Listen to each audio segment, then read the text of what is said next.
Pandemi COVID-19 berdampak signifikan terhadap perekonomian, salah satunya di bidang pertanian.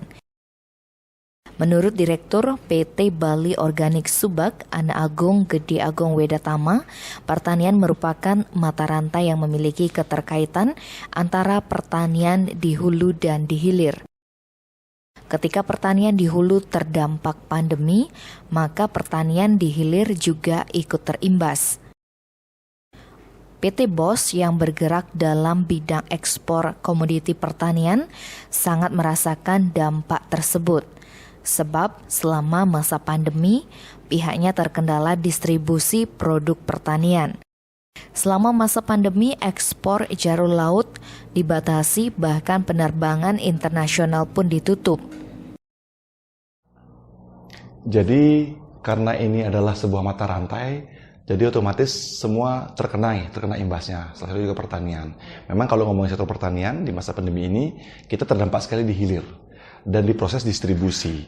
Jadi saya diekspor, di aktivitas kita di BOS, di Bali Organik Subag diekspor, kita sangat terkendala dengan distribusi. Jadi hampir setahun ini kita sulit sekali mengirim barang-barang kita ke luar negeri. Karena bandara kita masih lockdown yang internasional sampai hari ini, dan juga kargo juga yang via laut juga antriannya panjang sekali. Jadi ada masalah di sana.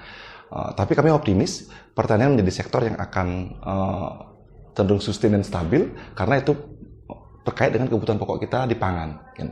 Jadi di masa pandemi ini berita baiknya adalah kita masyarakat Bali menjadi lebih peduli, menjadi lebih sadar kalau pertanian itu adalah sektor yang sangat penting.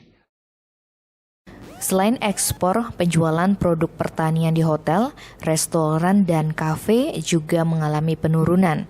Karena sejak awal pandemi, banyak akomodasi pariwisata yang tutup, penjualan di pasar tradisional juga lesu karena daya beli masyarakat menurun. Gong Weda mengungkapkan, pertanian di hilir memang mengalami banyak kendala pada masa pandemi. Akan tetapi pihaknya tetap optimis bahwa pertanian akan tetap bangkit. Dari pandemi pihaknya banyak belajar bahwa sektor pertanian adalah sektor terpenting dalam menjaga keberlangsungan perekonomian masyarakat, sedangkan pariwisata adalah sektor penunjang. Jadi memang di pandemi ini kan kita di Bali cukup terpuruk ya, semuanya kena imbasnya. Dari A sampai Z karena ini mata rantai, dari catering, hotel, restoran, pelaku pariwisata, pelaku retail, semuanya kena imbasnya karena ini merupakan mata rantai.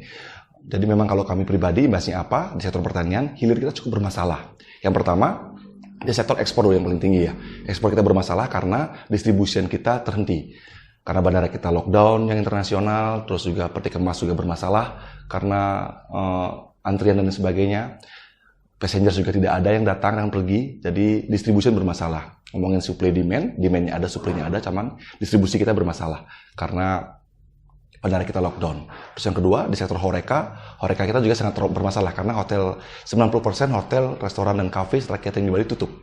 Jadi otomatis penjualan retail B2B kita bermasalah karena tutupnya hotel dan restoran yang ada di Bali. Terus yang ketiga, pasar tradisional juga cukup lesu karena daya beli masyarakat kita menurun sangat drastis karena terdampak pariwisata, ada yang terkena PHK, ada yang kehilangan pekerjaan dan lain sebagainya. Terus yang ketiga, retail rumah tangga juga sama, daya beli masyarakat melemah, jadi kendalanya di hilir lebih banyak. Cuman optimismenya apa? Optimismenya kami di Petani Muda Keren, jadi kami jadi sadar, masyarakat Bali jadi sadar, ternyata sektor pertanian merupakan sektor yang sangat penting dan kritikal karena terkait dengan kebutuhan pokok yaitu pangan, dan pariwisata ternyata sangat rapuh. Disinilah kita belajar bagaimana membangun Bali ke depan, pertanian sebagai sektor utamanya dan pariwisata sebagai sektor bonusnya.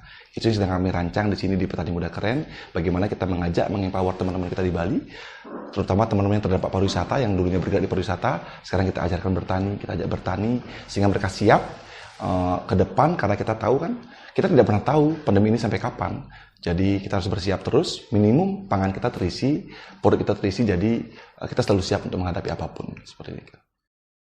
Permasalahan di hilir selama pandemi membuat pertanian di hulu mengalami kelebihan produksi akibat hilangnya pasar penjualan. Mengatasi hal itu, Pihaknya mengajak petani tidak lagi berfokus menanam komoditi yang dijual, melainkan menanam komoditi untuk ketahanan pangan.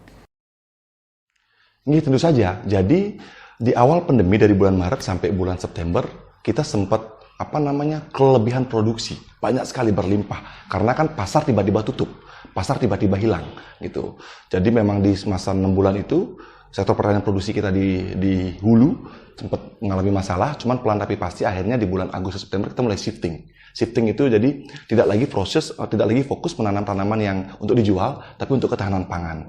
Jadi kita menanam ubi, singkong, jagung, sorghum, petani-petani kita. Fokus kita adalah survival mode, bertahan hidup. Dan itu sangat baik, jadi petani tidak lagi mengalami kerugian yang cukup besar. Karena di awal-awal pandemi kan, tiba-tiba pasarnya hilang, gitu. Tiba-tiba nggak ada yang beli, begitu. Tapi sekarang kita sudah cukup baik, sudah cukup siap, dan sudah lumayan stabil sekarang, karena sudah masuk ke setahun pandemi ya, gitu. Jadi setengah ada kita belajar banyak di pandemi ini, memberikan kita banyak pelajaran sehingga kita bisa semakin siap, semakin tangguh dan semakin optimis dalam menjalani hidup ke depan. Seperti itu.